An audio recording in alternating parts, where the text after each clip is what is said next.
नमस्ते दोस्तों। आइए सुनते हैं एक पारिवारिक कहानी।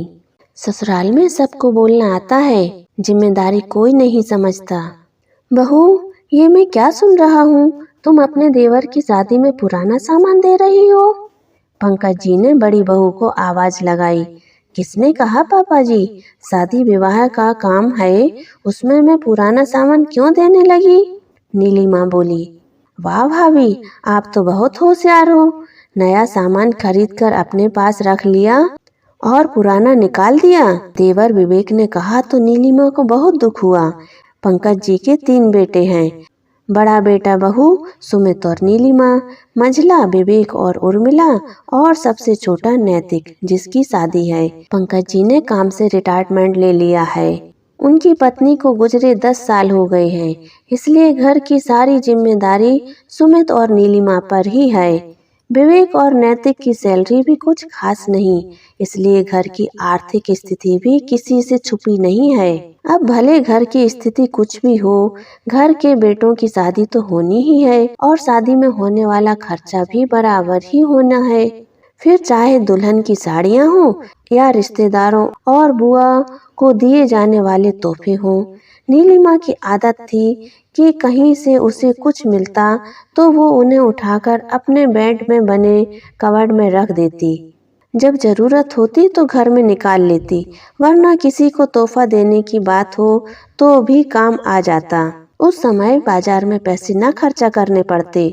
जब देवर की शादी तय हुई तो शादी का सारा खर्चा सुमित के ऊपर ही था। ना ही पंकज जी ने कुछ जोड़ रखा था और ना ही विवेक कोई सहारा लगा सकता था। सबको केवल बोलना आता था। सुमित नीलिमा से बोला, नीलिमा, पहले तुम अपने पास देख लो तुम्हारे पास क्या रखा है, फिर उसी हिसाब से शॉपिंग कर लेना। नीलिमा ने अपना बक्सा खोला। कुछ नई साड़ियाँ उसके पास में रखी थी, वो सब निकाल ली। जो बहुत अच्छी थी वो दुल्हन के लिए रख ली और जो थोड़ी हल्की थी वो रिश्तेदारों को देने के लिए रख ली। फिर उसने कुछ नए डिब्बे निकाले जो पूजा के समय चावल से भरकर रखे जाते हैं, वो बुआ को दिए जाते हैं। वो डिब्बे अभी 6 महीने पहले ही उसे अपने भाई की शादी में मिले थे। बहुत यादें जुड़ी होती हैं अपने पास रखे हर तोहफे से। उन्हें अपने से अलग करना बहुत मुश्किल होता है, लेकिन मजबूरी इंसान से कुछ भी करवा सकती है। अगले दिन नीलिमा ने सारा सामान अपनी देवरानी उर्मिला को भी दिखा दिया और बाकी सामान की लिस्ट बनाने के लिए कहा। उर्मिला ने यही सब नमक मिर्च लगाकर अपने ससुर को बता दी। भाभी तो बहुत होशियार हैं, अपने पैसे बचा लिए और उपहार में देने के लिए सारा पुराना सामान निकाल दिया। बस इसी बात पर पंकज जी ने नीलिमा को कटघरे में खड़ा कर दिया। पापा जी, घर की स्थिति किसी से छुपी नहीं है, जितना सहारा लग जाए उतना अच्छा। और इसमें से कोई सामान पुराना नहीं है, ये सब नया है। खर्च तो आखिर हमें ही करना है, तो अपनी स्थिति के हिसाब से ही सोचना पड़ेगा। बहू, ये थोड़े से तोहफे से कितना फर्क पड़ जाएगा। अपना नाम क्यों खराब करना कि पुराना दिया है। पापा जी, बूंद बूंद से ही घड़ा भरता है। इसी तरह थोड़ा थोड़ा जोड़कर मैंने सामान इकट्ठा किया है जो आज काम आ रहा है। नीलिमा सही कह रही है पापा, इसके इस थोड़े से प्रयास से मुझे बहुत सहारा लग रहा है। मैं रिश्तेदारों के लेन देन से बेफिक्र हो गया हूँ।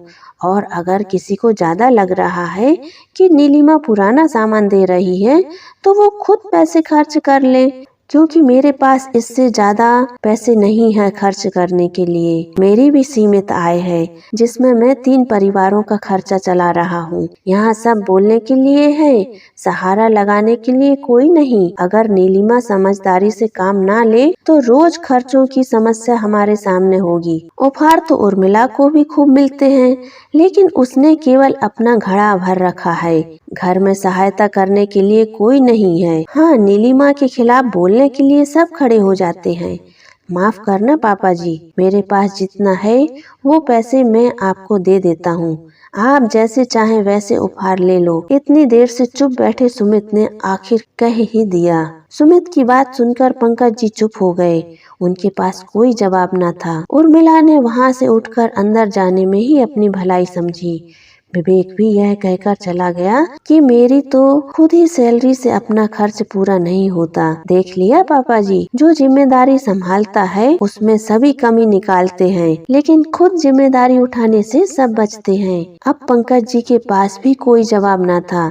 नीलिमा भी वहाँ से उठकर अंदर आ गई। उसे अपने देवर व देवरानी व ससुर की सोच पर दुख हो रहा था। देवर देवरानी का तो समझ आता है कि उन्हें ना तो अनुभव है और ना ही बड़ी भाभी का सम्मान, लेकिन ससुर जी, उनके पास तो अनुभव भी बहुत है कि शादी वाले घर में कितने खर्च होते हैं। सारे खर्चे उसी समय नहीं किए जाते, कुछ सामान और तोहफे पहले से इकट्ठा किए जाते हैं और तभी तो कहते हैं लड़का हो या लड़की, शादी का सामान तो ऐसे ही इकट्ठा होता है, क्योंकि बूंद बूंद से ही घड़ा भरता है।